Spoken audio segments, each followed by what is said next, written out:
Ang ganda ng feedback ng ganitong klase ng berries. Kita nyo naman, realistic nga yan. At isa pa sa nagustuhan ko dito, bendable na nga yung kanyang pinaka-stem. Kaya mabilis lahat ng natin siyang maiattach sa ating Christmas tree or sa mga garland. Kita nyo yan, nakabili na ako dito ng pauna. Lagay ko na lang ito dito sa Christmas tree. Kita nyo naman, kahit simpleng-simpleng snow effect lang yung ating Christmas tree. Pag ito yung inattach natin dyan, talaga namang kahit berries lang yung ilagay natin dyan, lalo na kung gagamitin mo itong ganitong klase ng berries, talaga namang mas magiging maganda yung outcome.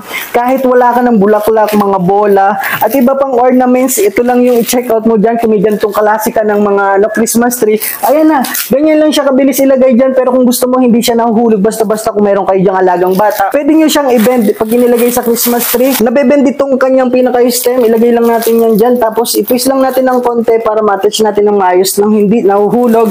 Kahit higitin natin yan, safe na safe.